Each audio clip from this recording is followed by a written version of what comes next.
right. We got them racked. We got them stacked, but we're not loading it back in the trailer. Not here. What's going on, everybody? Episode 36.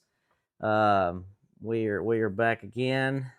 We got plenty of controversial stuff we were gonna get to, and last minute, I shout out to David Berryman because he was fussing at me. I guess it's been a week or so, a little over a week or so. He said, "How come you don't have a winged sprint car diecast on the table?" I said, "Well, I don't have any." And he said, "Well, I got a couple for you to choose from." And I actually almost forgot it. I had it on the shelf at home, and I just ran home. Caden said, "I'm waiting for you to start." I said, Brad's not there, and I forgot the diecast. So I ran back home. I guess I'm doing like a little unboxing right here because I wanted to look at it. I've never had a wing sprint car diecast, but it's a Steve Kinzer diecast here. I don't even know how this thing goes together. But flip it on there. There you go. It's I'm a diecast fanatic, so I love diecast, but all my stuff's been like NASCAR stuff. Here, I'll worry about that a little bit. I don't want to mess with it. I'll mess around, break it on camera, and Dave would be mad at me. But anyway, so I got a Steve Kinzer diecast that's gonna go right here. I just forgot about it. So anyhow, how was your weekend? Oh, it's pretty good. Didn't really do much. Just Kim and baby. We chilled at the house. Yeah. I kind of had an opportunity to go racing this weekend in Pike County. Bobby Jones asked me to go race, but like my Fridays are usually cool. I can get off pretty early and go, but they had a little something special set up for our trucks. They had to install dash cameras and stuff on it. So I got a close eye on us now. So yeah. I ended up making me leave later than I would normally would. Are you the reason they got to put dash cameras on? They're putting them in all the trucks. So yeah. we're just part of it. So I didn't get done till about like 5 o'clock on Friday. So normally I'm done by like 11 o'clock or noon. So that kind of put me out from racing. So we just chilled to watch the Outlaws and all that stuff, and hopefully, I'm pretty much looking at the forecast. There's going to be no racing anywhere. Riverside's supposed to start this weekend, 305, 360 challenge. Yeah. I was supposed to be going to Farmington and 410 season opener, but rain looks like that thing too. And they had the 305 Nationals at Arrowhead was supposed to be this weekend. They've already they've already postponed that. So pretty much there's another big race in Oklahoma supposed to be going on. They've already canceled that. It's like this whole area is just going to be drowned from Thursday to Sunday. So I highly doubt we get to run anywhere or do anything. So what are we going to talk about next week? I don't know, because the Outlaws aren't racing. They're off for Easter. They're off for Easter. And High Limit's not racing. I hadn't even looked to see if maybe like a California or something is going on, but there's not going to be. Literally, the only thing I can think of this weekend is Cletus McFarland's race at Rockingham. That's the only one I can think of. Is that this weekend? Yeah, because it's the off weekend, and they're supposed to be going to Rockingham. As far as I know, unless I'm. So is it a NASCAR race at Rockingham? Yeah. They're usually off on Easter weekend. It was O'Reilly series. The Cup series is off, but the O'Reilly series is going to run, and he's going to run this Rockingham. He'll have all eyes on him then. Well, that, and there might be some Cup guys that go run. I don't know, but I'll tune in to see how the Cletus McFarland thing goes. You'll tune in because that's the only thing left. Huh? Yeah, I think I would anyway. Just all the controversy that's happened around him, I would tune in just to see it anyways. I should have put our text chat. Our text exchange this past week. I had if you didn't see Caden's post, Caden took a video or a picture of me out here in the shop. I had this TV that we're looking at. This is how I work the computer. Oh yeah. I got it hooked to my laptop. I had this TV on top of the car back there, and my laptop, and I had Cars Tour Race here. I had Outlaws playing here. And I sent it to Brad and Bo in a text. I said, "Man, I got it all set up now." And Brad edits the photo, scratches the Cars Tour off the laptop, says, "There, I fixed it." So, anyway, I told him he was a hater. I did that multiple times. Bo sent he sent this whole lineup about Cars Tour race this time, NASCAR race this time. I marked all the NASCAR stuff off and just left the dirt part. No, anything asphalt related. He just marked through it and said, "There, I fixed it. Freed up some time for you." Got the important stuff. You know what? I'm gonna do that stuff right back. I'll just re-edit it and I'll just go back and knock all the dirt stuff. I did go watched the Cars Tours highlights for the flow. Had Because I like a sent it to you. Had like a. Did you send it? I sent it to you. Maybe no, because I was just on my YouTube on the TV, Oh, okay. and it popped up on there. So I watched the 9-minute clip while I was holding the baby and trying to keep her from fussing. We was watching 9 minutes of Cars Tour. Yeah. And so yeah, I do know some of that stuff that happened with the Cars Tour race. I'm still learning all the names of these guys. Like I don't know a lot of them. Doug Barnes only is the first one I kind of learned just because of him and Quapple. Yeah, I looked at that the Doug Barnes thing. He in one of his interviews, it was just maybe Matt Weaver, somebody that I follow on there, is like popped up an interview he had done, and he said he made a comment like, I'm just out for fun. Like, I'm not going truck series racing. I'm not doing this or that. And I got to reading the comments, and people were talking like he has a porn star girlfriend. Do you know anything about it, who he's dating or anything? No. I didn't go look up to see who he's dating. They're like, well, I'm sure your woman can pay for it, or y'all can make some extra videos together and stuff like that. Oh my goodness! I forgot to go. I was like trying to look. I went to go look it up. So he's like the asphalt version of Tyler Carpenter. Is that what you're saying? I guess. I don't know. I didn't go look up who Doug Barnes is with, but they were saying. No, I ain't heard anything about that. With a porn star, or maybe she does OnlyFans or something. I don't know.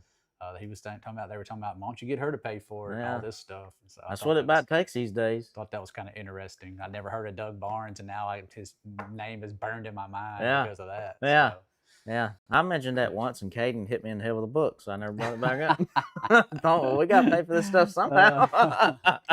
But yeah, why don't you start one? Well, maybe I should. Maybe people pay me to keep my clothes on. Like, hey, if that's what it takes, here, I'm gonna send you this photo if you don't send me $10. I don't know. Maybe that's what it'll take. But anyway, but no, I watched the Cars Tour race. I didn't even tell you what I did over my weekend. We went to the zoo, and if Spencer were here right now, he could give Ronnie Howard a run for his money on how long of a podcast this could be. Because if I sat him here and I'd say, well, what all did we see, Spencer? He'd go, we saw electric eel, we saw spider, we saw elephant. Like Uncle Rodney, I was talking to Uncle Rodney a little bit ago. And he said, well, I saw Spencer last night, and he was telling me about all the animals he saw. I just sat there and just listened to him. He just sit there, just talk. Cade made the joke, said, if we ever have another one, I'm not gonna rush that one to talk. I'm probably just gonna let them stay quiet as long as I can. But anyway, back to the Cars Tour race.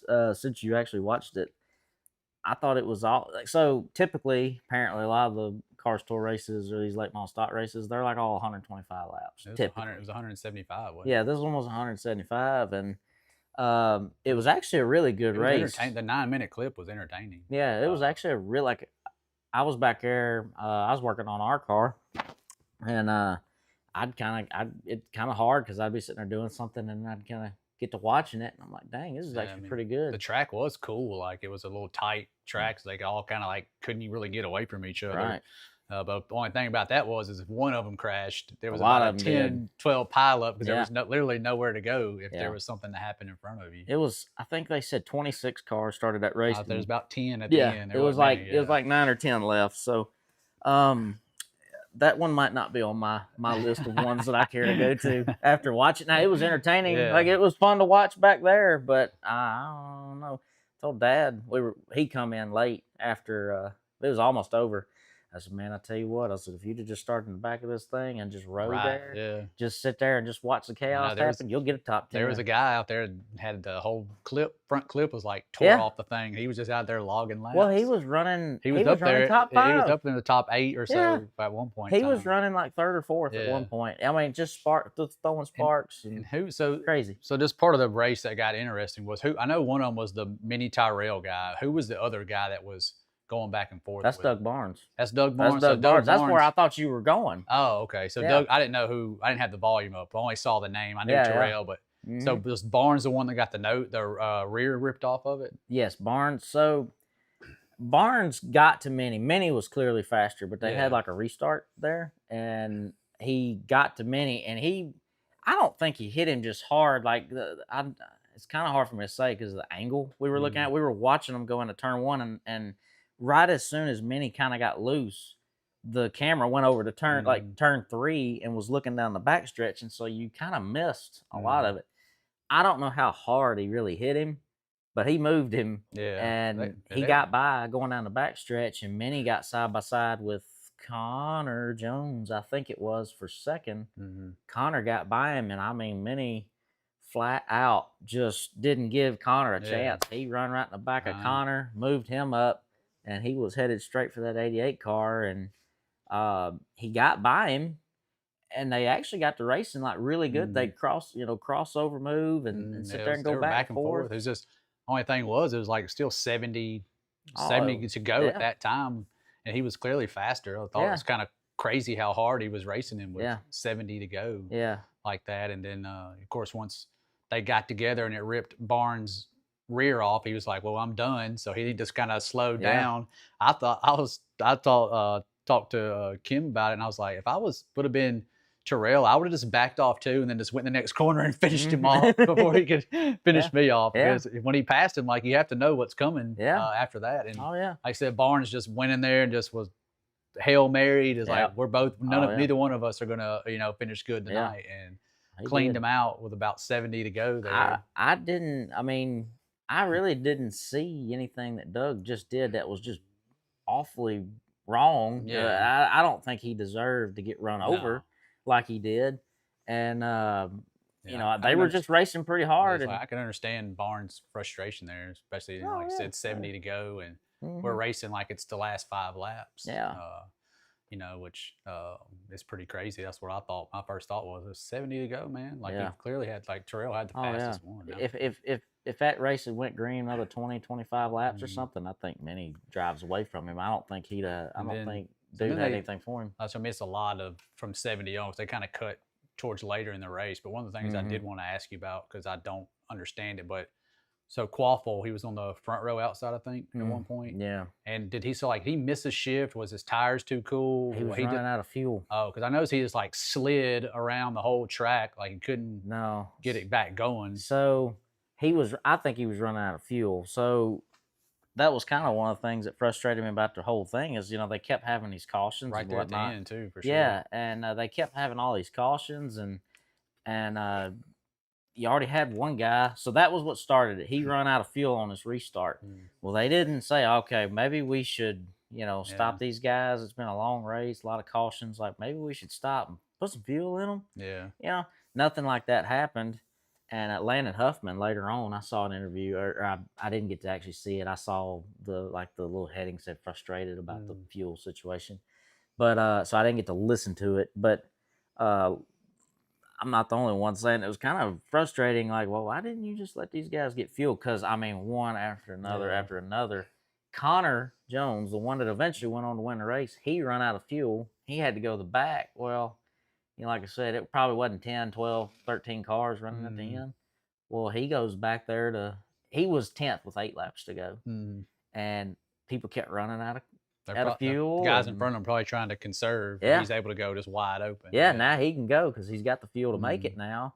And anyway, they just kept running out of fuel or wrecking or whatever. Just some kind of caution come out. They'd stack them back up. He'd get some more. And I don't know. I don't know why they didn't let them stop. But yeah, they just kept running out of fuel. And finally, one guy made it, or Connor. He eventually made it up there, made it through there. But other than that, though, the race was actually a lot more entertaining than I thought it would be on that little bitty bull ring like that. I was entertained with it. Of course, I didn't sit there and watch all 175 laps. I watched the highlight package, but it would make me want to watch another one, especially if there's that track or if it was something small. Like, I would definitely like to check it out. Yeah, like Bowman Gray. Yeah, like Bowman Gray probably be a good I love Bowman Gray anyways, because I've told you about that show I used to watch. Yeah.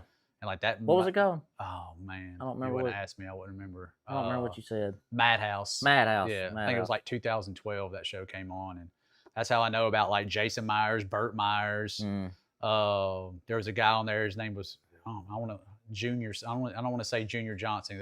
But I think it might have been Junior Johnson. But he was like the old head at the Speedway at the time. And so like he would just wreck them, and then of course like you see on Flow Racing and stuff, it was like that on the show all the time. Yeah.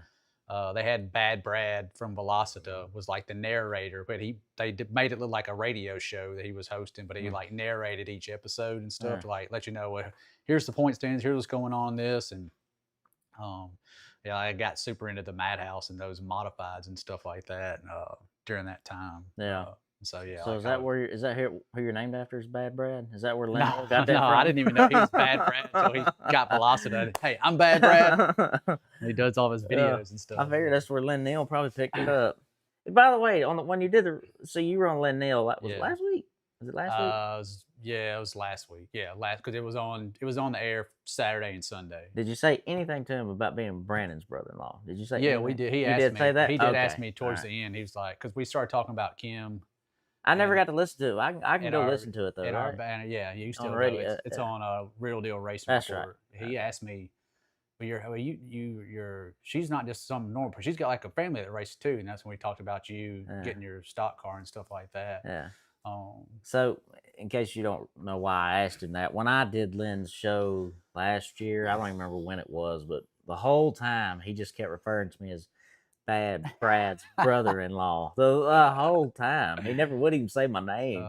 And so when Brad sent me and Bo the pictures, said what'd you say? You said something about doing a little bit of advertising, or I don't remember what you said. I can't remember what I said. You said something about just do a little bit of advertisement or whatever today, and I said, well, make sure you let him know you're Brandon's brother-in-law while you're there. Yeah, he asked me about that then. I will say it was cool to go on that show. I got to do it with Mooney Starr. Yeah. He's the owner of Batesville, like, super famous promoter, been owning that thing forever, and his segment was really good too. He can talk all day long and tell you all the stories. We got to hear some of those off air and stuff like that, and it was cool to hang out in there. Come on, man, that's when you're supposed to record it, and we put it on our stuff. See? Yeah, I mean, I did try to record some of it, and I got a little awkward. I was like, I'm just gonna stop recording. See, kind of like Jody. Well, we was talking about last week when I was on the D's Lug Nuts podcast or whatever. So when he's interviewing me, I don't think nothing about it when I'm watching it on Facebook or whatever when he shows it. But I mean, his phone is like right here, y'all. It's like right here, and I'm like, super close. Yeah, it's super close, and I'm thinking, dude, you can probably see every nose hair I got this close. But then you go watch it on Facebook, and you're like, no, that looks pretty normal. That is crazy. But I mean, his phone's like right here, and I'm about cross-eyed looking at it. Feels like. But that's why anytime the Chaz has done something with me, he like gets super close. But then once you see it, it looks like he's standing further back than what it is. I know. Or whatever. I know. It's really awkward. So I know what you mean, because I felt kind of awkward for a second. I'm like, dang, dude, you kind of like Larson. Did you see the Larson deal with the microphone? It's like, dude, get that out of my face. Yeah, I saw that. But I thought that was pretty funny. But I mean, dude, he shoved it down his darn throat practically. So I don't blame him for getting upset. I probably would have too. But anyway, but no, the car store race was really entertaining. I don't know when the next one is, but I'm definitely, obviously I keep up now. Keep up with that stuff now. Pay attention to it and take notes. Maybe try to learn names. That way I know who I'm racing against. And if they ever even come run with us. But anyhow, so that was a good race. I know that Bo's not here, but Bo would be mad at us if we didn't talk about Bubba losing his mind on Sunday. And then we'll get into the good stuff. Yeah. Did you see that? I was watching when that happened. Yeah. That's actually the only thing that even happened on Sunday that I thought was just worth talking about. But old Bubbles lost his mind. And I saw his post-race interview, and he said I didn't mean to get into him. He's like, I think he kind of got into him, and he said, then through the center, I got back in the gas too fast. I didn't mean to hit him that hard. I was like, bro, come on. It was the most obvious thing ever. That was as blatant as I've ever seen it. He run in there and hit him the first time, and then he just went ahead and finished him off, but then try to make it like this. Oh, if you're going to do it, just be like, I wrecked him. Don't try to like backpedal. Well, they can't. They can't say that. You know what I mean? Right. They get penalized and stuff for it. So they can't be blatant and say it. Wrecked him, yeah. Now, anybody with a brain can sit there and watch that and go, he definitely done that. He should have just said, I had to go back and watch the replay or something, because like just to flat out just lie to my face like that. I don't know. He knows. Surely to goodness everybody knows better. But I mean, I was listening to a clip right before you come in. It was Freddie Kraft. He was on their podcast, the Door Bumper Clear podcast today, and he was talking about how I didn't mean to do that, or I overdid it, or I overdrove it, or whatever. I'm like, yeah, he clearly overdrove it. All right, he saw that 77 and just. It's like those crazy though. Is they have telemetry on those things. They can go back and watch his in-car camera, and I'm sure you can Oh yeah. Clearly tell he like stands in the gas and Yeah. runs over him Well, again. not necessarily. I don't even guess he has to stand in the gas at that place. He could probably just, as long as he doesn't roll into the brake, like as long as he just, doesn't get on the brakes or whatever, it just Yeah. rolls into him, hits him that way. Yeah. I don't know. I just thought that was pretty funny. Then Bo he lost ended up his wrecking mind. himself in the process Yeah, I too, know. which It was was great. It kind was of the funny. best. That was the best part of that whole thing. Like when, That was the best part of the whole thing. But we were in a group text yesterday talking about it. Bo didn't see it at the same time you and I did. We started yeah, texting he each had other to, talking about it, and Bo said, "Stop yeah, talking. he had to mute it. Yeah, I gotta mute this so I can see it." I was like, man, I was thinking to myself, it's 2026. Like, Yeah, I don't know how you're gonna keep away from it by the I time you know, get home. I know it. But anyway, then like an hour later, he's texting us furious. He's like, I can't believe he's doing that, He's and like, just losing his mind. And he's like, just when you think.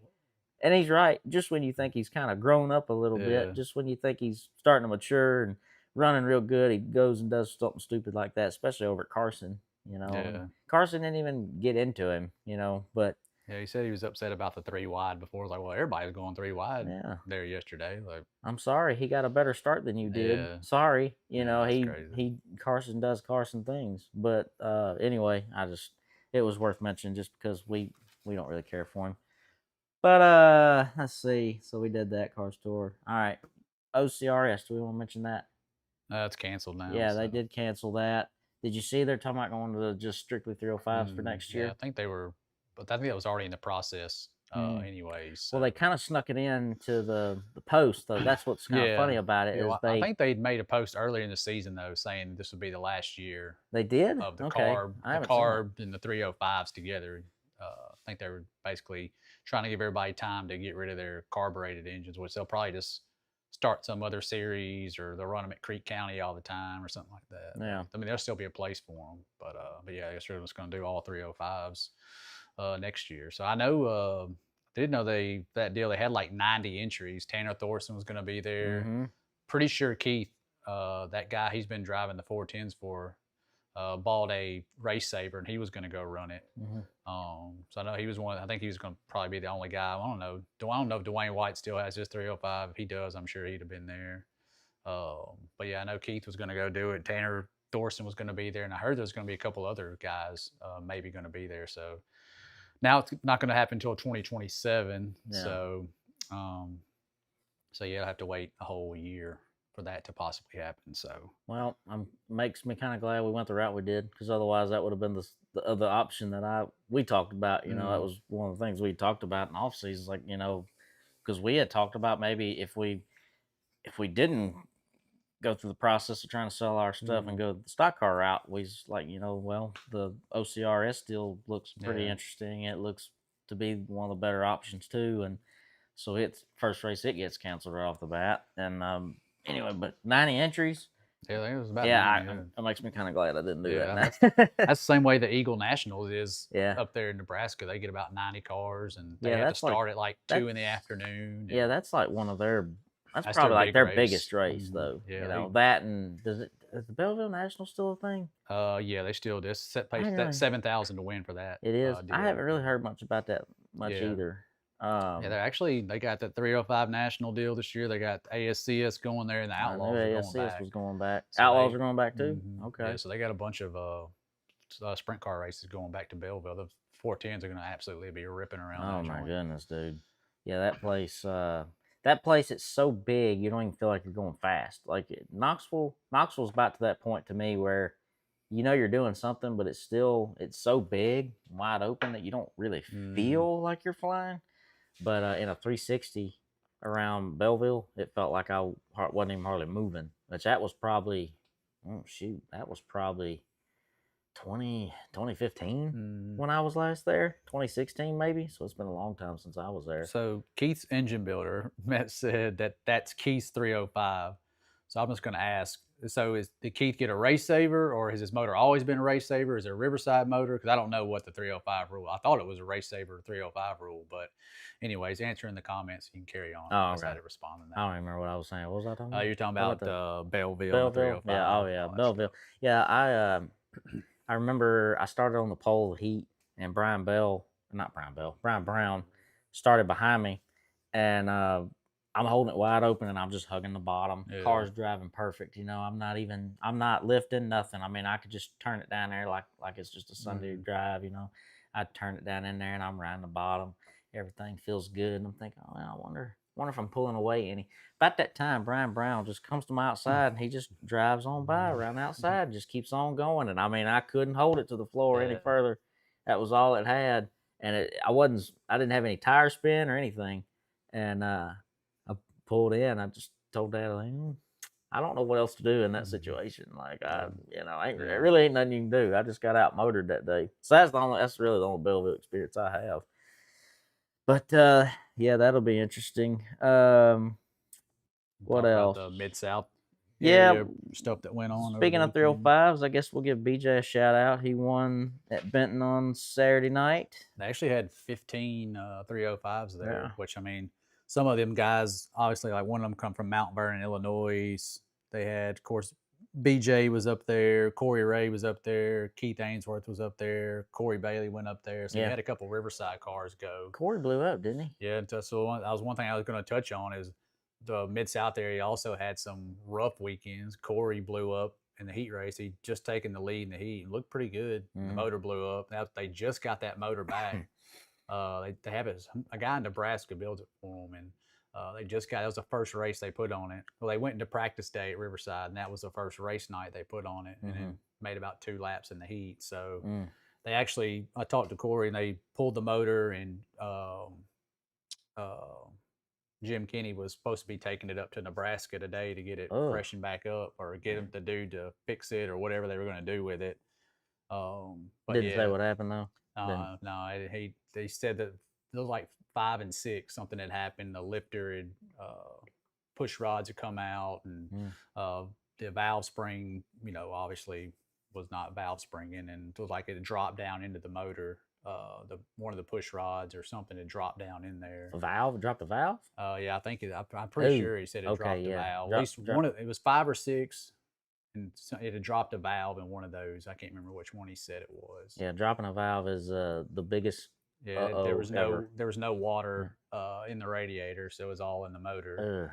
So I'm sure it's got a lot of damage for sure. Yeah, like I said, dropping a valve is probably the worst thing that could happen. So there's a lot of damage to it. So I don't know. Hopefully they can get him turned back around because the season's getting started. Yeah, I know. Riverside can't afford to lose many cars, especially 305 cars. Yeah. Do they have another one or no? I don't think so. I think that's the only motor he has. Yeah, and so, but yeah, the Benton race. There was also a little controversy there. Did you see that? What are you talking about? Controversy. So can't imagine that. So that same heat race, Keith Ainsworth won the heat. Dylan Howard, which is Jan's son, finished second. Right. And they both got disqualified because their transponders were on the front still. Missouri, everybody runs them in the back. And so they disqualified him, which, I mean, Keith, the transponder didn't matter, of course, because he had checked out with that heat race win, and Dylan Howard, I don't think anybody was close to him either. But I mean, like I said, do we want to go by the rules or we not want to go by the rules? Yeah.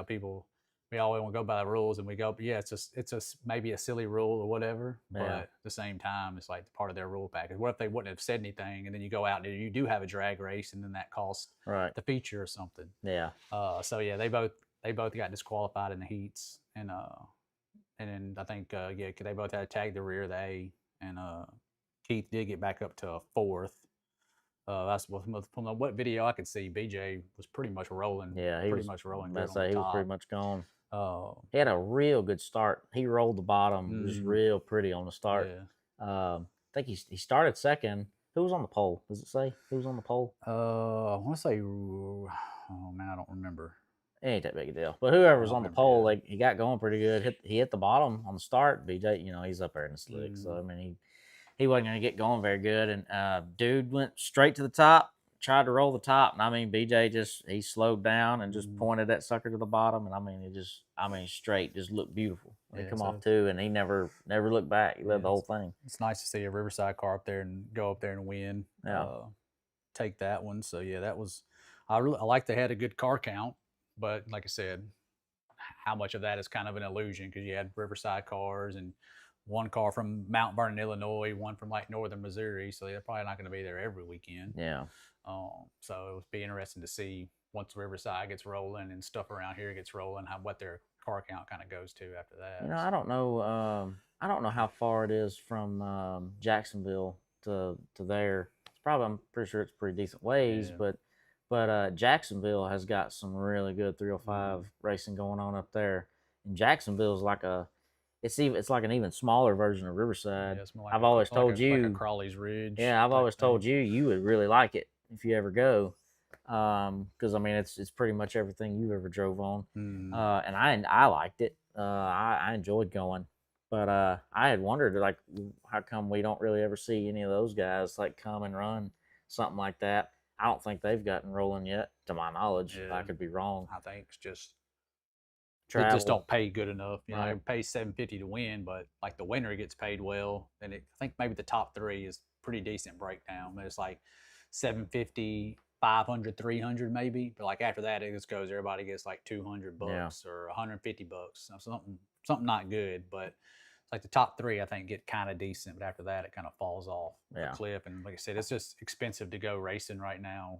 Fuel prices going up, tires and all that stuff. Like it's hard to, especially if those guys live, you know, close by Jacksonville. And I know they're not racing yet, but still, it's like I'll just save my money, race close to home, type of thing. So. Yeah. Well, I just mean even in the years past, you know what I mean. Like I would have thought that maybe you could draw some from maybe up in that area, maybe. But I think right now, especially like I said, they're not getting going.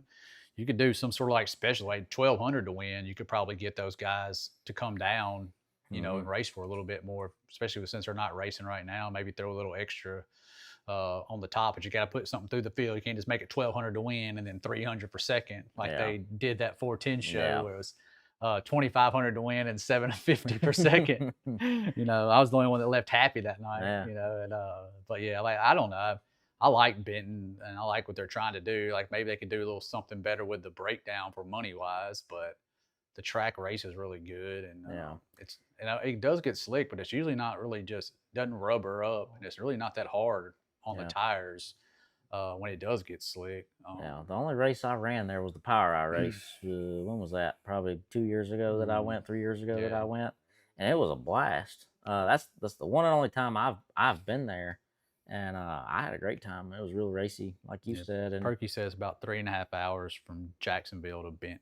I say that's not terrible. It's not awful. No. Yeah, that's not terrible. But you know, like you said, though, for travel, 305. I mean, if you win the race, you might have enough to pay for diesel turnaround. You know, for your round trip there. Hopefully. You know, but anyway. All right, so we said got disqualified from the heat race. We already did all that. Got the MAG or Pike County had USDS, Pike County. Which was a 2-nighter, Friday, Saturday. You're gonna have to take care of this one because I don't even know anything about it. That's cool. You know why that is? Because there's no post about it. There's no there's a nothing. lot of posts about it. Yeah, but it's usually from some individual. Algorithm isn't up to snuff. Maybe because I follow Pike County's track page. I don't follow that. So I saw all the stuff because I followed their page. Yeah. Or whatever, but they had a but what I'm saying is, you know who I follow? Oh, well, I follow USCS. How come I don't ever see results? How come I don't ever see anything? He didn't post a lot. He posted the results, but he didn't post a lot leading up to that event, which he usually does that. But you know, like that's the drag racer Kai Kelly took that track over, and they had from what I could tell from the Facebook Lives, like Friday night crowd, of course, was kind of down, but Saturday night they had a really good crowd on the back straightaway, which I'm assuming the front straightaway was probably good too. Yeah. But yeah, like on Friday night, Tasker Phillips from Iowa. Man, that blows my mind. Yeah, Tasker Phillips from Iowa, he won Friday night. Again, where is this place? Where is it? It's Magnolia, Mississippi. It's about an hour past Jackson. So from here, it's about 5 hours. You get to like Hernando, where I used to live, like probably like 4 hours away. Okay, all right. So yeah, I mean, it's for Tasker Phillips, it's probably a good 10, 12 hours. That's a long way to go. 10, 12 hour haul. They should have just come down and run the whole, Winter Thunder thing that Pete did. Just come down and spend a whole month and race. But they could come down and made the first night worth it. And Hagar finished second. Dale was fourth. And Chase Howard, he finished eighth. In the 5B car. Yeah, he went. Whose car is that? That's Bobby's car. Bobby Jones.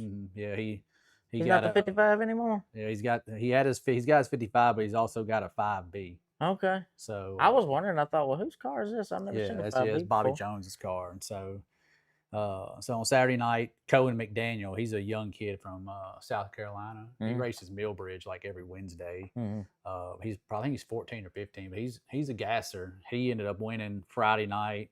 Dale was third. Hagar finished fifth, and Chase finished eighth again. The Phillips brothers, one of them finished fourth, Tasker did, and Sawyer Phillips finished sixth. Both of them came down from Iowa, Yeah. which I'd have thought, since that because Pike County, I forgot how big it was. I hadn't been since like 2008, but all the videos I've seen, I forgot how long the straightaway. It's got some tight corners, but the straightaways are really long, and like the track didn't look like it. When I watched the heat race, I was like, man, I don't care that I'm not down there. But then the feature time, it like got a cushion up close to the wall. It looks really fun on feature time. Yeah. I was like, I kind of wish I was there. It looks a lot of fun. But Yeah. they had a pretty decent little 18 car. I actually had 19 cars, but another Memphis car, Connor Ray, the first night they went down there, and he said it didn't feel good in hot laps. They pulled the filter off, had a bunch of metal in the filter. Oh, man. So basically they went down there, turned around, and came right back home. So like I said, that's another Memphis car down. We can't afford to lose many cars, 360s or 305s. We just don't have a ton around anymore. So it was a pretty rough weekend for Memphis cars with, the engine issues right off the bat. First couple of nights of the season. So this is a good time to plug this. So Connor Ray, if you're out there listening, I have a really good 360 piece sitting over here for sale. If you're in the area, if you're looking for it to buy a motor, I got one. It's a real nice one sitting right over there. But yeah, man, I want to see this thing thrive. But man, the cost of everything right now is it's getting pretty out of hand. That's what Derek.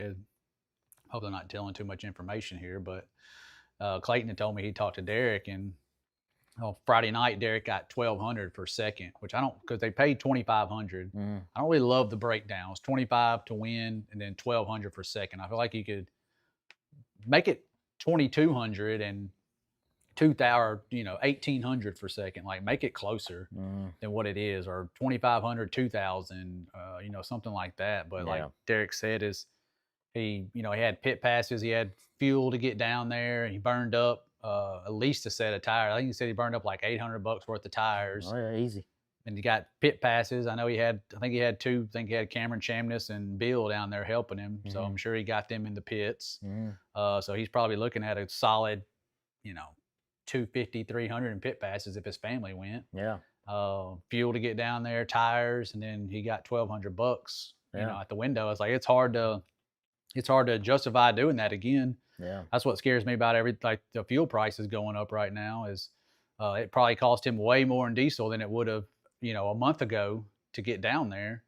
And so a guy's got to really think to it. I want to haul 5 hours down here and, walk away with $1,200. And Saturday night, he probably got 600, 700 for fifth. And I mean, not trying to get off subject, but I mean, 5 weeks ago, fuel was less than half what it is now. Yeah. I had to go to Ripley this morning to deliver some stuff I did, and I drove by the sign. It said diesel $5.39, and I thought, golly, Bill, man. I remember, it wasn't long ago at all. I was seeing $2.39. Yeah.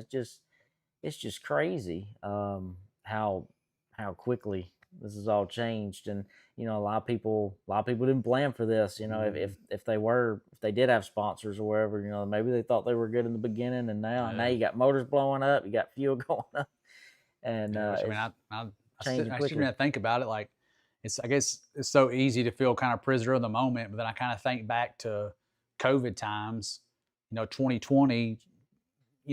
Well, I guess at one point fuel was pretty low, but then at some point fuel got up to $4, for regular gasoline. It was up above $4, and people were still going and racing and making it happen. So, I mean, maybe the human spirit wins out and you just find a way and you just do it.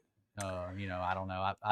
I think about that on one hand, it's like, well, it feels like doomsday, but we've also lived this just 2 years ago when fuel was up super high and everything was going up, inflation was going up. And maybe the difference then, though, is people have more time on their hands too. They probably weren't allowed at work, or maybe, I don't know how it was for everybody. I still had to go to work. I had to wear a mask the whole time. Even if I was, 30 feet away from somebody, they still yelled at me to wear a mask when I was working in that stupid blame factory in Memphis. But anyway, I mean, people didn't have anything else to do, so they were gonna do whatever they could to go racing. Racing never really stopped, if I remember right. I mean, sprint cars may have stopped for 3 or 4 weeks. It didn't seem like it was very long. Everybody started going again about May, when people started coming back in about May. But they did a couple of like races with no fans in the stands and stuff like that. But yeah, it wasn't like Knoxville. Knoxville did. Yeah, about to say Knoxville didn't have any fans. Yeah, the first race they did back was like on Flow Racing somewhere up in South Dakota that didn't have like really lax restrictions. They were going to have people in the stands, and then like some big fuss happened. They ended up not putting anybody in the stands. They did race, but yeah, I don't know. I feel like we've had this conversation before, and racing survived and it went on. Like maybe racing's kept going up. Tires have gotten higher since that time. Yeah. Everything's gotten more expensive, so maybe it'd be harder this time. Like, I don't know. Maybe I'm on freaking X too much, reading all the doomsday stuff. Like, the world's over. We're all screwed. Yeah. And, and then we always figure out a way in the end. I don't know. I don't know. Yeah. I just think about that stuff sometimes. Yeah. But. Well, I'm like you. I've seen a lot more negative stuff, and I'm with you too. It's like it's not something we hadn't been through before, but at the same time, everybody's kind of got their breaking point. Yeah. And they think, why am I going to keep doing this to myself? Yeah. I think you see a lot of it more so in like your support classes, like stock cars and mods and stuff like that. Like I looked at my race pass over the weekend, just checking out like different places. And I think old number one, like every class had like 5, 6, 7. And that way down in like Clewiston, Florida, they had like 5 classes and had a total of like 30 something cars. None like 4, 3, 2, Yeah. And think about those type of guys, like the stock car guys, where they're going there and they're getting like 250 if they win. Yeah. Like I think that'd be one of the most, unless they got a track close to home, like a Riverside, where they don't have to travel very far, but. Like I said, like the Tennessee, they got all these tracks kind of close together, and they all split. They all get like 6, 7 cars per class, and like how's all that going to survive and all that going to work? So like I think you see it a lot more in the lower like stock car modified divisions, stuff like that. I worry about them more because they still play a big part in the Saturday night program. Like they're still a part of it, and people come, like they got families who want to come watch them race, and it all part of the, I don't want to say because Cody Jacobs talked about it, the ecosystem, but I was gonna say, say this is transitioning real nice into that conversation. But but I don't know. I don't know. Just gotta stay off of X, and maybe I'll be all right. Yeah. So. Or just stop clicking on the doomsday stuff. Because once you click on one, it starts giving you 50 others. And then your algorithm's just full of it. That's all you see for the next 50 posts is everything's over. We're all cooked and stuff like that. So. Yeah. But no, I talking about I listen. So I figure we're gonna get into this anyway. But we can transition now. I listened to some of. Chaz had 2 episodes this past week. The Chaz have been off. The Chaz have been off for a little while. He came back with 2 bangers right out the box. I know people like to talk trash about the Chaz, blah, blah, blah. Like, I don't care what anybody says.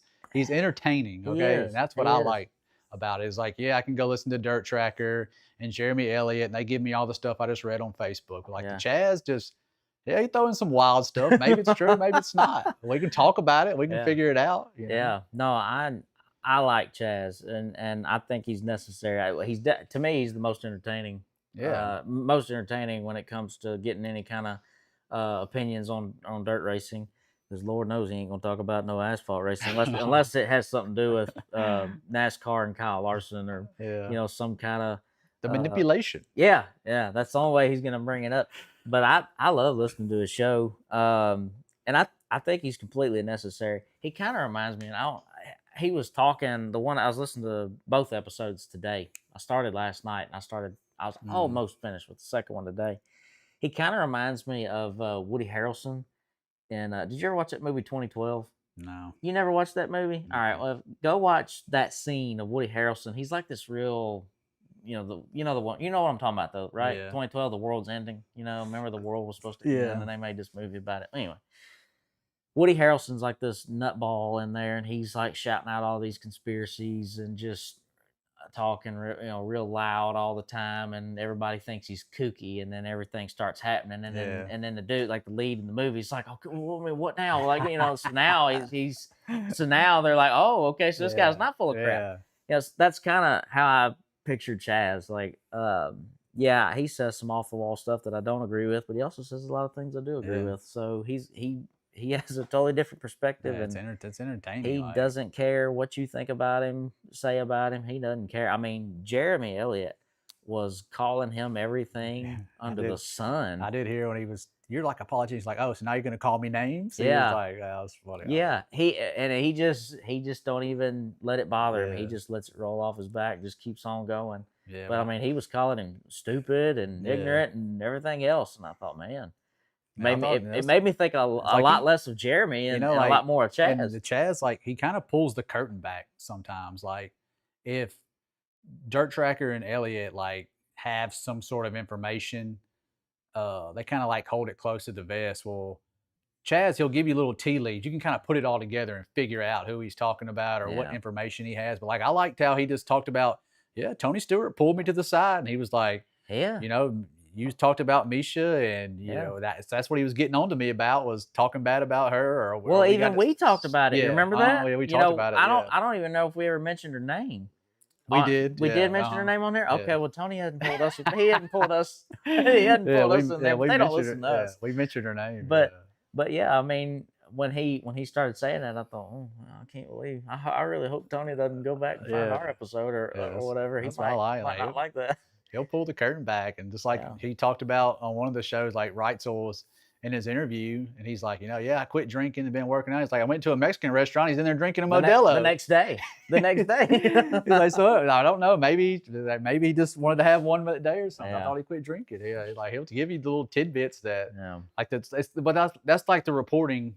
I've always talked about it in dirt racing, is like in basketball or football, like you get all the juicy gossip. Like, people have insiders and stuff like that. Like, when a trade happens in basketball or football, when that player gets traded or whatever the issue was that got him traded, or if they had like there was like an internal beef, well, then that agent or that player just gives it to Shams Sarani, is the big guy, just gives it, and then Shams just like, this is what happened, this is what happened, this is what happened. You're like, well, how did Shams find out? Well, the driver or the player told him. Or the agent told him, and we get to find out all these details. Well, racing, we don't get to know, like, stuff happens and you hear all these rumors, but nobody ever says like, oh, this is what happened. If you don't have any of that type of reporting in racing, it's like everything's undercover and secretive, and what we all want to know, we're all nosy. We want to know everything, except when it comes to racing. Hey, it's none of your business. It's not like fans, none of your business. Yes, it is. Like, we want to know what's going on. Like, make it feel more humanized, I guess. The biggest lawsuit in the history of NASCAR this past offseason, and we have no idea what the terms were. Right, yeah. At the end. It's like, why? Why would you drag us through all of this and all this hype? And we're like, did they, what happened? Yeah. What did they win? I mean, I listened to day after day after day of Jeff Gluck's podcast of them listening in the courtroom, and I'm thinking, man, wow, where's this going to end up? And then it's like you make your storylines more interesting if you knew what like happened behind the scenes, which some of that may be drivers don't want it to get out because there's so few rides. Like, you can't burn a bridge here, so you can't let that type of stuff get out, or but like, you don't have agents, so there's no agent that can like give that type of stuff. But I don't know, it feels like everybody knows what happened, but nobody can talk about it. We have to keep it all under wraps. Which the Chaz, he kind of let some of that stuff out. Well, it's just like, we try to be authentic too. I mean, I'm not here to throw anybody under the bus or be ugly about anything, unless you kind of deserve it. Like, Braden Taylor or something. No. Listen. We don't have to get. I'm not going back down that road. I'm not going back down that road. But anyway, let's just like, when I gave Bobby some crap over not showing up to the feature until the feature at the Flip Flop last year, and I said that here on this show, and I'm pretty sure that pissed him off. He hasn't talked to me since. But I mean, I don't mean that to be ugly, but I mean, I'm just telling you my side. I get what you say. Like, it's part of the story, and it's part of the storyline. type of thing. But that's what I'm saying is some of these bigger guys may not tell that side because they might have to, it might come back full circle to where you get back in that ride or something. So maybe that's why everything's kept so far under wraps. But like I said, everybody knows, but nobody can talk about it. The Chaz probably has all sort of information he could let loose that he only gives away. I don't know. 10% I don't know if necessarily anybody just knows. I mean, you know how bad the telephone game is too. Well, we some of that for sure. Be a lot of that, and a lot of details get out of whack before it gets 3-4 ways down the road. I mean, but there's no doubt about it. We found out a lot of what Cody Jacobs thought about people in the Chaz interview. If nobody saw the Chaz, Cody Jacobs, it's on YouTube. He clipped out the whole Cody Jacobs segment. Cody Jacobs is David Gravel's crew chief, if you don't know. Yeah. And they pretty much just let it fly for about an hour and a half. Hour and a half, yeah. I think he said an hour and 31 minutes or something whenever he's getting ready to hang up the phone. It was about an hour and a half where they just pretty much let loose. Cody Jacobs called Carson Macedo a dumbass, and all that stuff. There was a lot of interesting, little tidbits coming out there. Yeah. What he thought about Brad Sweet and the high limit. And, Ginger Kitty. That's one of my favorite things. He talks about the Ginger Kitty and the Panda Express. And I guess Cody's one of his big things and he made a good point about we're talking about we want the best for sprint car racing. We want it to grow and all these things. He's like, well, why didn't we all come together and take all of your Kyle Larson money, whatever, and let's put it all into one thing and make a big series out of it, instead of splitting it down to half and trying to divide and conquer, which I never thought about dividing and conquer until he made mention of it. I was like, that kind of seems what it is. Like, let's try to divide it up and conquer it. And I was like, well, that kind of sort of good point. Well, one of the things that really caught my attention too is like, we have no support. Like there's no, like where's our system to bring in our pipeline to bring in like new drivers or new teams or whatever. You've got these two major series, and it's like, well, okay, and now where are they coming from? And Chaz even made a really good point that I hadn't thought about. It's like, how is High Limit in a couple of years supposed to have rookies? How are you supposed to have people come in and run to be like Rookie of the Year if you don't have a franchise? Yeah, that's one of the big things that a good point. I thought about. Everybody just talks about like, oh, look at this $625,000 for the champion. It's like, okay, well, I mean, maybe all they want is 10 travelers. Maybe they don't want no more than that. But like I said, it's going to be very hard to. I know they got this Joker fund and all these things, but it's going to be very hard to enter in to the High Limit, and you won't have a chance at a franchise because you're going to have 10 locked up. You said 625 to win the championship? I think that's like 2029 is 625 to win. I think now. No. It's still. What is it now? I think it's 325, and then next year it 325? I think it's 325, and then it goes to 425. And well, I thought Chase Robin. See, we should have had our facts together here before we said this. Because I thought Chase Rodman was in the comments on the show, and he said that a Joker could come in and win $325,000 for the championship. Yeah. If you win, if you won the championship, I think you can still get the money. But I don't know how. But well, I'm sure Chase Robin's watching us right now. I'm sure he could correct us right now. That's what's so confusing about it all. It's like, how does this stuff work? Like, how do you come in and as not a franchise guy? Yeah. And get the point money. That's the thing that does worry me about the High Limit stuff moving forward. Like, I feel like they have a good idea. Like maybe they have the right intentions, but it's like at some point, it's like, you're going to get locked out. And it's going to be really hard to get in. You know what I mean? But again, if you are a car owner and you've invested into this race team and you're running for the championships, and then one day you decide, I really don't want to do this anymore, you have something to sell. So it's like anything else. It has pros and cons. And I hear that, but if you were an outlaw team and you decide you're done and you want to quit, you also can sell out. It might take a little longer to get your money, but all the stuff that those guys have would equal a High Limit franchise thing once you sold all your stuff. It might take a little longer, but you could sell it all and make that money back. So like, you're not leaving with nothing at the end of the day. Well, I'm just going to be open and honest about something here. I can tell you for one thing, I hate trying to sell out a team. I hate it. Well, I understand, but still at the same time, like if big game sells out and like, hey, Right. we're selling out, and you were like, oh, I'm selling out too, they're gonna go for the big game Right. stuff first. Like Yeah. that's just the way it is. Yeah. I agree. I know. I'm just being Yeah, I'm funny just here. saying like But they'd like have a much better.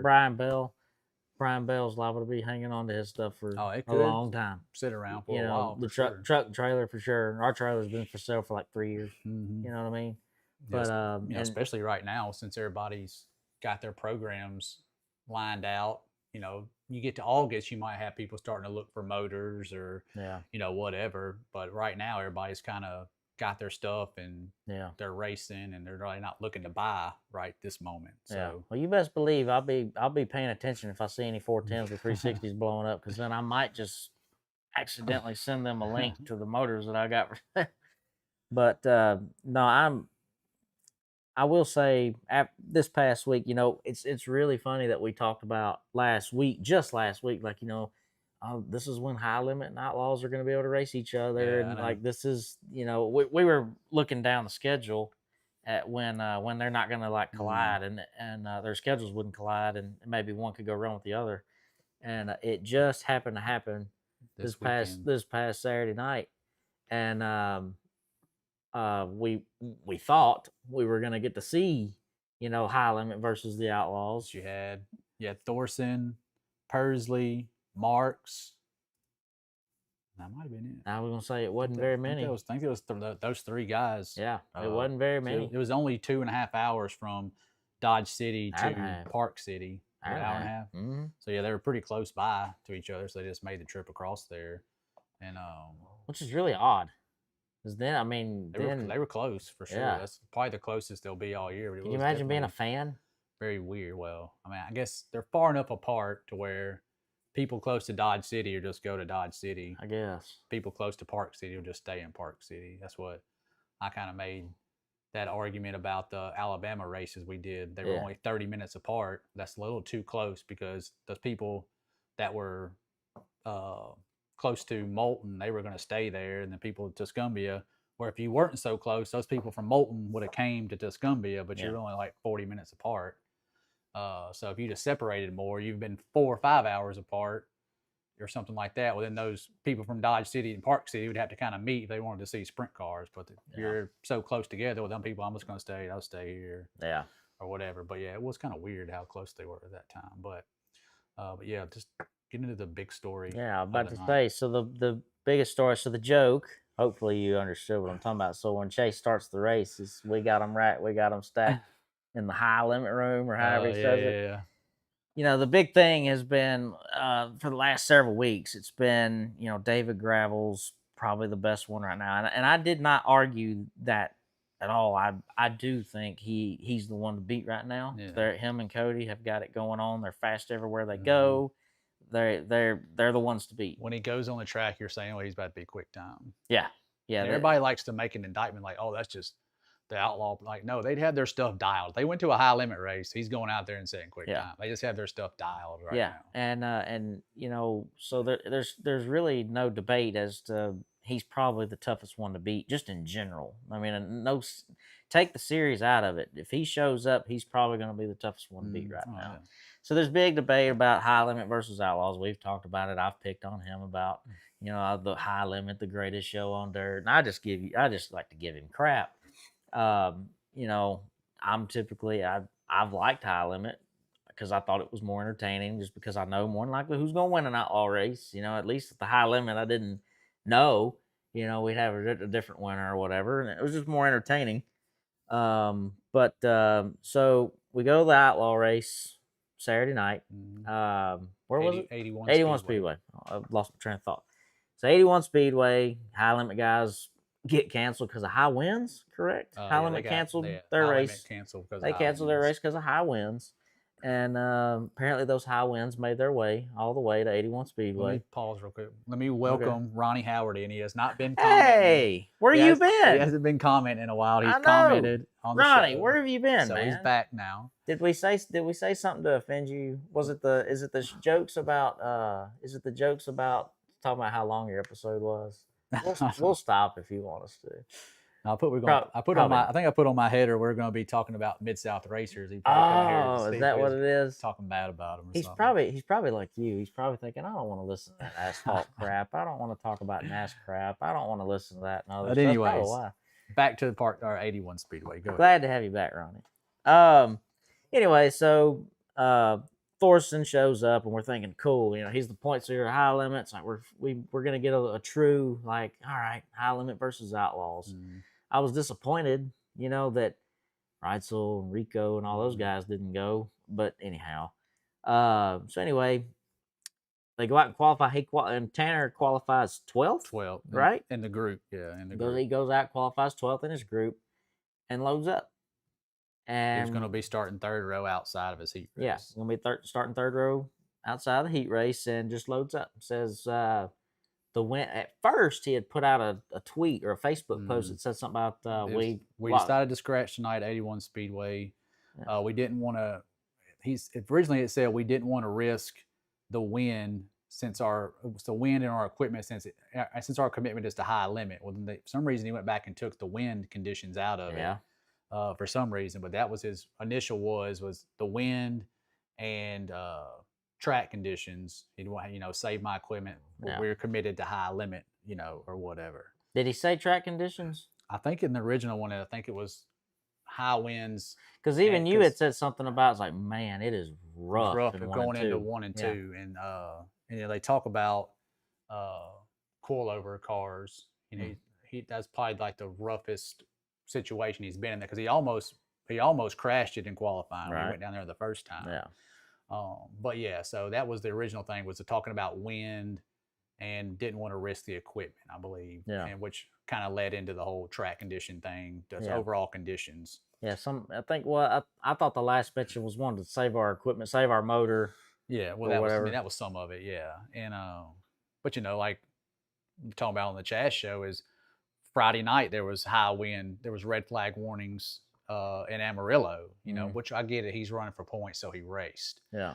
But like we all want this big rivalry. No, the Outlaws never mention high limit. They never give them anything. They never talk about them. Blah blah blah. Well then David Gravel, just to kind of get off topic, but at Amarillo, Rico said, and they got that Apple sponsor. Yeah. He said an apple a day keeps the Outlaws away, and David Gravel. David Gravel he played that clip, and then he has a clip he's biting the apple. Or whatever David Gravel was. So like he's playing into it. Yeah. But then you look in the comments, they're like, "Oh, you're an idiot. You're an asshole." It's like, I thought y'all wanted this. Y'all wanted to acknowledge it, and so now they're acknowledging it. But now, oh, he's cocky. He's an asshole. He's this and that. It's like he's just playing into the rivalry like y'all wanted it to. And I think he's great. That's the same thing as like all the high limit guys. They make. I won't say all of the high limit guys, but some of them, they go to Tony Laporta, they'll make little... The high limit page would talk about, remember when like Rico or somebody would win an outlaw race? Yeah, they go, high limit guy wins the outlaw race, So they always take these little jabs and stuff at the Outlaws. And so, you have the high limit point leader. He's like representing you. Yeah. And he went to go run this race. And so you qualify bad, you start third in your heat race, you load up. And that's just a bad look. Yeah. And you talk about conditions and windy, didn't want to risk our equipment. Well, why'd you go in the first place? Exactly. Why'd you even go? Just went, loaded up, and just moved on to the next high limit race. See, this isn't going to be very controversial because we agree on all this. Yeah. Unfortunately, we should have had Bo here to argue some kind of point because I agree. I understand. Like I said, I respect the hell out of what he's built, the way he's got it to. It's only 3 years old. Like the team is only 3 years old. Yeah, and like they've built it from one engine, one car, into what they have now. That they're leading high limit points and all these things. Well, like you talk about, we're going to go run with the Outlaws. Well, you're the face, you're representing them, and I can. You say all that you want, the windy conditions. If his ass was on the front row of that heat race, I bet you he ain't loading up. I bet if he was on the second row, he probably ain't loading up. Yeah. He's still going to race. Yeah. And so just kind of it looks like a weak move because you didn't qualify good. Like, can you imagine if David Gravel went to a high limit show and loaded up because he qualified? They would crucify him. They would call him every name. He's a sissy. He's a this. David's kind of painted himself, and we've talked about this numerous times. He's kind of painted himself. Well, he's got the villain role for sure. In my opinion, sometimes it's a little fake. I think we kind of touched on that before. Oh yeah, like it's like it doesn't work. It doesn't he doesn't play it very well, but I don't know. The post you're talking about when he bit into that, I thought it was great. Yeah, I I, like that. I liked it. I That thought was that like was a good perfect. villain move. I Yeah, liked that. That was that seemed more Yeah. legitimate. It's like I could buy into that. Yeah. Like that was good. But like this, I made the headline. The mid limit room. Yeah. If you're gonna talk trash, you better be able to back it up. Yeah. And they're not backing it up. Okay, Uh-uh. you should. I I get so there's less races on the schedule. Maybe these teams are trying to save money, save equipment. But if you're gonna load up and commit and go to this outlaw race, you better fully commit because now, like he said, just to kind of piggyback, because now you're the face of this series and everybody's talking about high limit versus the Outlaws. You better stick it out, or otherwise you're gonna get crucified, kind of like this. To me, it makes you look weak. Again, I get it from a financial standpoint. Sure, like things are tougher now, but my thing is, if that was an issue, you should have never left. You should have never went in the first place. And it's just like you look at Tanner's comments, and everybody's just in there just glazing. And it doesn't look any better that he went in and kept re-editing the post. Yeah, he kept. So that makes it look even worse. Yeah, because now we know you're making excuses.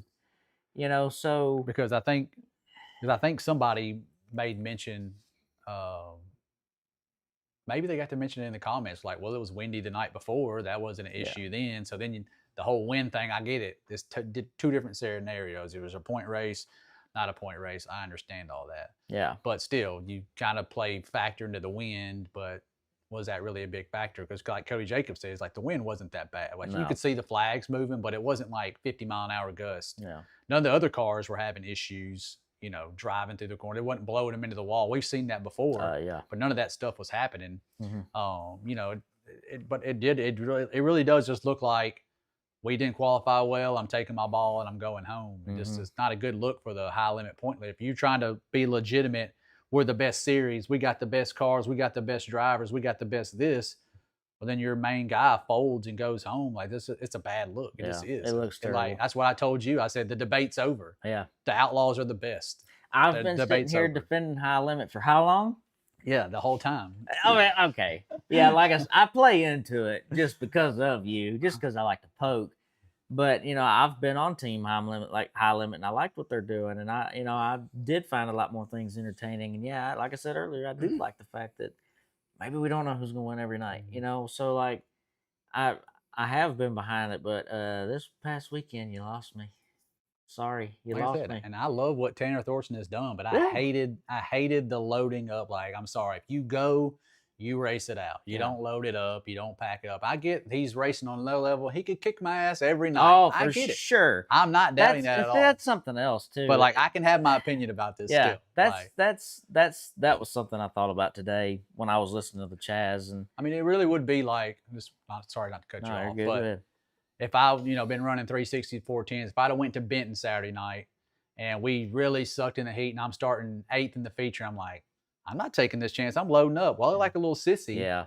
Taking my ball and going home. Like that's the same equivalent. Exactly. In my opinion, is kind of what he did there. Yeah. Yeah. Just to joke like what you're talking about, but yeah, like that's why it's hard for me to sit here and say like the high limit has the weaker group of drivers and they're not as good when all of them have absolutely axed me every time I go race them. I don't think they suck at all. I don't think they suck either. They're not. They don't suck. But they're just not to a gravel level. But I mean, man, I'm taking the top 5 in Outlaws before I take a high limit driver. Yeah, that's me. Who's the top 5 Outlaws? Just I think right now you got gravel. Well, I'm including Kofoid might have gotten to 5th now with his weekend. Yeah, he was in 6th, but I'm counting. So I'm just counting. I just need to get it in my head here. So I got gravel, Macedo, Buddy, Sheldon, and Shots. I'll take all 5 of those. Yeah. Yeah, and sitting here thinking about, I don't know, man. I'm telling you, any given night you could sprinkle in a Rico or a Reitzel. That's what I'm saying. Like it's not like a locked in, they're guaranteed whooping. You know what I mean? Like also that kind of tells me the strength of their field. Like, you're not going against the best. Like, there's a reason why those teams on the Outlaws, it's not because the competition's weaker, it's because they're dialed. Like, they got their programs down. Well, I'm saying Rico can pop in there and can get third, can get in, on the podium, and then I'm saying that Reitzel can easily do the same thing. Oh, like right, yeah. I mean, that's what they all can. That's like when they got consistently, can they? Though? They got not like, I don't think they could do it over 80 race span. Yeah. Like, those guys have been doing it for so long, and I get it. Rico's run 100 races a year, and Gravel's Russell's run a ton of races a year, but they haven't done it on the tour, like traveling up and down the road and knowing where to stay and do all these things for 90 races a season. And so, like, there's no doubt when they go to Knoxville in a couple of weeks, Reitzel can go out there and win. He's got a ton of laps around Knoxville. He's good at Knoxville. Yeah. Rico's had his moments there, but Rico can also look at Tim's though. Like, Tim's, I'd put Tim's kind of in that category. Dude, like, it's really funny though how humbling the sport can be, because like he misses the show one night and he finishes the podium in the next. But Ryan Timms is another one you could throw in the same category as the high limit guys right now. It's like I saw Chaz made this point, like, because he was doing like a live stream during the thing, and he was doing like a live stream. He was talking about, what does this mean? Ryan Timms, he was barely running 6th place with a high limit. Now he's winning the feat. Well, this track was like Ryan Timms specific. It was rough and it was fast, and he was just hammering through it all. Yeah. He wasn't lifting, and it's like that was like perfect Ryan Timms conditions. Saturday night. At 81. I think that helped him tremendously. And starting up front also helps as well. By the way, I don't want to overshadow the finish. The finish was awesome. Oh, yeah. Like, Kofoid was great. Kofoid, like, he was getting there at the end, and the track got so technical, and you could mess up so bad in 1 and 2. And Tim's really got to mess it up, right? He had like a 5-second lead. I was going to say, he really, the last 3 or 4 laps, he just started missing it. Pressing really hard or something. And it was kind of cool that Kofoid talked about his Nerf bar from the contact earlier. He got bent into the Pitman arm, and he couldn't really steer it that well. And I was sitting there thinking, it's like, I think I'm a pretty decent driver. And I look at this guy, 120 pounds, and they're going 120, and he can't steer the car. He's just never lifting. Like, I'd be on the bottom, just cruising. And this dude it hurts. It hurts you a little bit more now, to get out of bed than it does probably Buddy. It's like he was just out there just ripped. Like, I got half of my steering, and I'm just going for it. Yeah. That was just insane to me. And I'll tell you what, another part of that is too is he ain't paying for it. He ain't got to fix it. That's probably another part of it for me. Sure. You know what I mean? That's a huge factor in it for sure. Like, to me, I'm not gonna lie to you. I'm one of those. I'm in the camp of, I really don't want to fix this thing. I don't want, because I know what my week's gonna look like if I'm busy down there at that shop. I'm thinking, golly, Bill, I gotta come home, take this thing apart, fix, buy the parts, got to put it all back together, got to resquare everything. Like, I'm thinking about that. So, but. It ended up being an awesome race. Oh, it was awesome. The track, I was really worried it wasn't going to slick up because it just looked super hammer. They didn't have enough support cars or classes but they ended up getting slick and really racy in that feature, and it ended up being an awesome race. We were texting. We always texting in our little group, and I as soon as that race was over, and I'm thinking, man, he's going to throw the slider. Here he comes, and he made it. And then I was waiting for Kofoid to like bike. Yeah. I was waiting for the front end to go over. It was insane. Like, but it was perfect. When it got there, it just like. Yeah, he had the wheel cut. Just drove He had the wheel cut, and it never tried to go over. It just drove straight. Straight on through there. And because I thought Ryan could cross over and maybe race into the line and maybe get him back. But he never lost anything. And, I mean, it ended up being perfect. Really good race there at the end. But that, I text, what I started to say was I text Brad and Bo right then, and I said, and that, boys, is why you slide yourself on the last corner right there and protect, because. So he didn't get off, but like he said in his interview, he thought he had a bigger lead. Yeah. He felt like he did. Feel like he was getting through everything really well. Yeah. But like that, even that last corner, he didn't get down the back straightaway good. He kind of spun all the way down. And he, you definitely, sometimes you can feel that pressure when you don't get down the straightaway. He, of course, he should have blocked. But we say that too, but but Kofoid could have went to the top and just ripped him and diamonded him. True. You know, Yeah. who knows? But Yeah. he'll replay that thing forever in his It's head. so fun to sit here and talk about what they should have done. You know what I mean? It's so easy. It's like, come on, guys, you could have done that. You know what I mean? Yeah, like just don't load up after Yeah, qualifying. and that's another thing that kind of frustrates me about that whole thing. It's like, I know we're kind of circling back around where I am, but like, you don't know how that feature could have went. You don't know how that heat race could have went. That's you what should have. I will say. You're there. You should have tried. I will say, like Dirt Tracker, even though he defended him, I swear Dirt Tracker's like getting paid by high limit, but probably so. He did like defended him to no end, but he did say that there was passing in the heat races. You can go look, and there was people that went 6th to 3rd or 5th to 2nd. There was passing in the heats, like it not impossible, but also like they talked about that he hasn't really been on a track with character with the coilovers, so who knows how it would have reacted. Everybody talks about the coils were always notoriously bad on rough tracks. So I mean, I'm sure that played a little bit of the factor in it, but still, like you got to go try, in my opinion. If you want to, like, we want to talk about high limit being the best. Well, you can't show up and then back out. You just can't do that. It's just a bad look. I bet they don't do it again. They won't. Yeah, they probably won't go at all. Yeah, they either won't go at all or they'll stick it out. Yeah. They'll know, like, we got to do this kind of thing. It just was overall.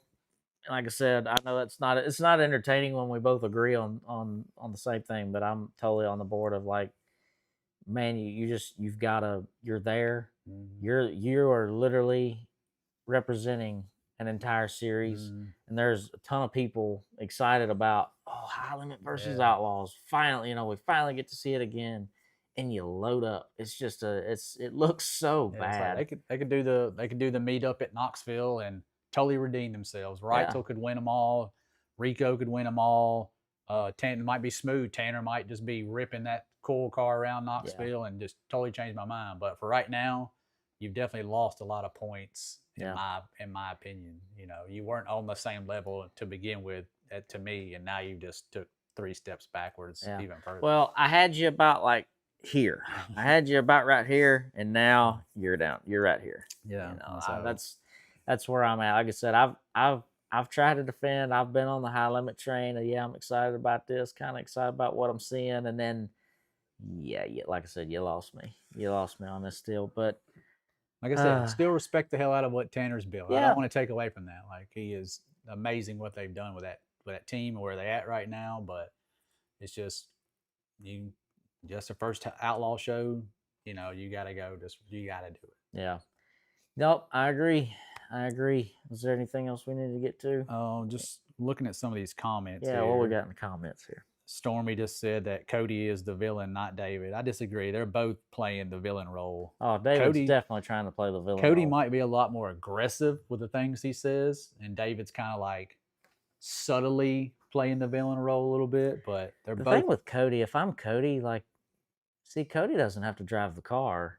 He can talk a little more smack, and he just kind of puts it all in David's lap, like, all right, you're going to have to go here and defend us, Like, he was cracking me up about like Kyle Larson tried to go out here and try to kill my driver, at Eldora. Or he's going to try to come kill my driver again. Like, I'm the one saying that you're going to tear my car up or try to hurt my driver. Like, I'm the one talking about it, but he don't have a hair on his ass to come down here and talk to me. He said it several times. He was like, "It ain't gonna make no difference to me. I'm not in the car. I don't own the car. It doesn't change anything for me. And I thought, I don't know if I'd have said it quite like that if I'm Cody.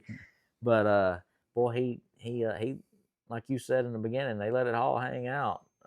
He had no fear anything else. You definitely have to go check out that interview if you haven't seen it. Yeah, as soon as you're done with this, go ahead and just go listen to the Cody Jacobs interview because it was really entertaining. Anything else interesting in there? Don't let your kids listen to it because there's a lot of F's and MFs and all that stuff. Yeah, it got a little rough. Did Ronnie or anybody ever say anything else in there? Ronnie just said that he's been at the beach, but we've been doing shows for about 2 or 3 months now, and he hasn't been on. He hasn't been at the beach for that long. I know.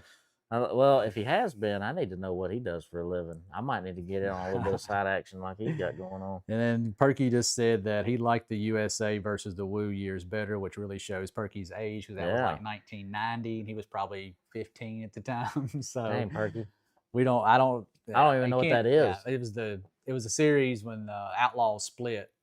Thanks Sammy and Steve, and maybe Doug Wolfgang went to the USA, and it only lasted 1 year before it folded. So it's like it's kind of like NSL of With NST, 2014 that's or what whatever. Stormy said something. She said the NST versus the Woo was solid. Also, which I did go back and look at those rosters not too long ago, and I forgot how stacked up they both were. But like I said, the NST lasted about a year, and that thing folded up as well, and they ended up having to basically. But High Limit's going to be around till at least 2029. So that's a lot different from what High Limit and Outlaws are doing right now compared to those two series. But for sure.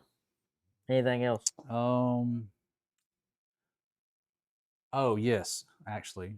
Oh man, Chaz talked about it. We don't have to talk about it long, but the FS1 ratings was like really bad. Yeah, it was a lot worse. It was a lot worse than I thought it would be. Because didn't they say something about Eldora had like it was nearly 250,000 or 300,000 viewers, but this one only had 91. Like it was split in half basically. Like Flow had 91,000. They scored 183 viewers. The split was between 92,000 on FS1 and 91,000 on Flow Racing. Yeah.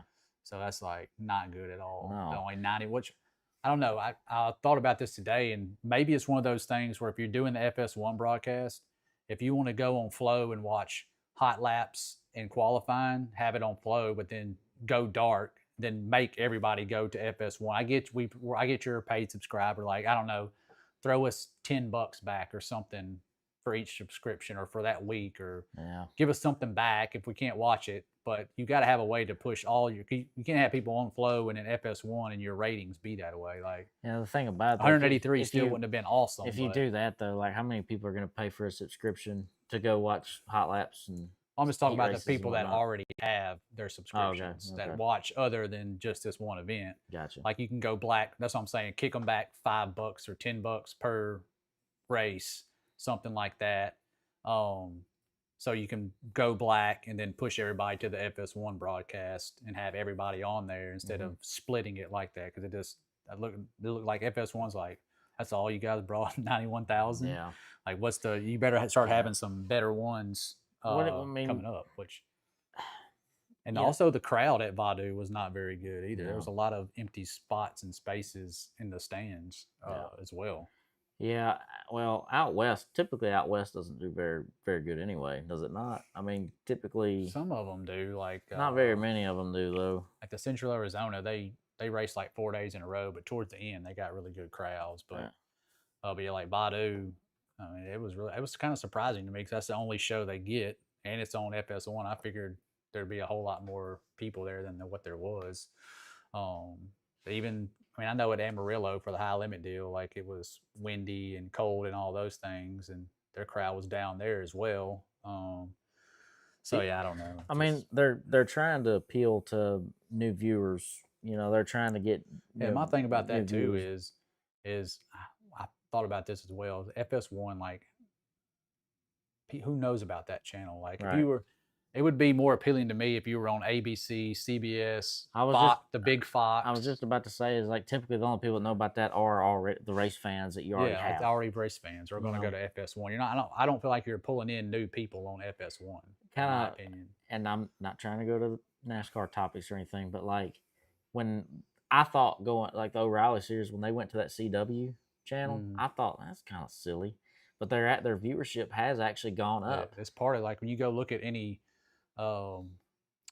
TV guide is like it's in there with the ABCs and NBCs. It's like all right there in the mix of all the big channels. Yeah. And so like it would move the needle more for me. Like everybody made this big fuss. Oh, awesome! It's live FS1, and I was like, FS1. Who cares about FS1? Yeah. People don't even know FS1 exists unless you're like racers or your college team plays on FS1 sometimes. Like. It'd be cool to find a spot. Like I can't compare it, but the show The Masked Singer. Yeah. Well, it got super big because they came on right after the Super Bowl, which I know you can't probably get a Super Bowl slot. But I'm not saying go that big. But like, so after the Super Bowl's over, the show, people are just like chilling, hanging out. Well, then the Masked Singer comes on immediately afterwards, and it blew up because people were just chilling after the game. Or Well, if anybody could pull that off, though, wouldn't you think it would be Larson and well, yeah, I was the, gonna say, the it would be NASCAR cool to Mafia, as Chaz likes to call like them? get on Fox and I don't know, after a football game or something, like have not even a Super Bowl, like a regular season game.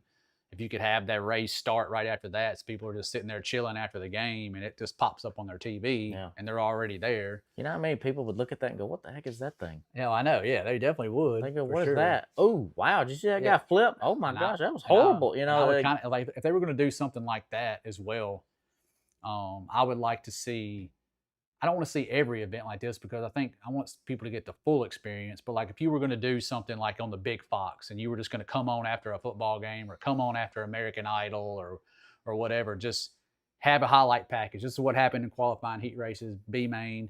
This is the A main. We're rolling straight into it. So people get to see the main show. They don't have to sit through heat races and try to get to that point because people's attention span, especially if they never watched it, they're probably not hanging around for 2 hours. I hate to catch the A main. I hate to even say this, but if you're going to do that, make sure the intro starts. I'm telling you, with freaking cars just wadding up, just something like that. That'd be the way. It's got to be something. That's the way to catch the attention, unfortunately. Yeah. But like I said, just have a show like that where you just go right into the A main, just kind of give them a rundown, and you give them the main show, and then maybe you can have another one, and they'll come back and be seeking it out or, looking for it. But FS1 just doesn't move the needle for me. So in other words, if anybody has Kyle Larson's phone number or Brad Sweet's, we got all the best ideas. Yeah, we've got the ideas right here. Like clearly, all we got to do is have a race after the Super Bowl, and that's not going to cost much for Ginger Kitty, is it? Yeah, that's not going to cost much. No, that ain't going to cost anything. But yeah, I know. I agree. Again, I agree with you. We're in the same boat today. What's up with that? Nice. Do we need to talk about? I mean, you even were positive about the Cars tour, and I thought for sure that I was going to have to drag that out of you, and you were actually positive about it. Actually, check Are you it okay? out. I'd actually check it out. Like I said, if they go back to that track, I would watch. Yeah, man, yeah. So like I don't even know what to say right now. We can't even disagree on anything. I've tried to get it to disagree. We can't. But anyway, is that everything? Yeah, we good now? Well, guys, we appreciate it. I need to mention this real quick if you haven't already seen it. So Caden did finish the book. I've got it right here. It is supposed to release this Sunday on Easter, actually. It's Ashes Beneath the Altar. You can still go pre-order it right now. You can go to cadenhanks.com, pre-order your copy. I need you to pre-order. I just need at least one person to pre-order so I can pay for a brace on the left rear fender that Kyle bent. I still gotta buy a brace, y'all. So if one person could just buy that, I can get me a brace for the left rear on a race car. And also for all your oil needs, all your engine oil needs, rear end, transmission, all that stuff, we've got Driven Racing Oil. You can still go to drivenracingoil.com, use that discount code Hanks10, Hanks 10, get you a discount. Listen, I'm telling you, I love the cleaner and the wax. I've been using it on every vehicle that's around this place. No vehicle safe around me because I've been using all their stuff on all our stuff, and it's awesome. It works great. Everything runs smooth. Everything ran smooth except for me during the race last week at the IHR race. I've got a little work to do myself. But anyhow, guys, make sure you don't forget to do that. And make sure if you haven't already, subscribe to all of our socials. Share it with at least 3 people. Go share this podcast with at least 3 people. Let's get those subscriptions going. Let's get them up. And I think most importantly, like if you're out and about, like say you go to the grocery store this weekend, just walk up to somebody, tap them on the shoulder, and just tell them, let her eat. All right, let's get out of here. Bye, guys. See y'all.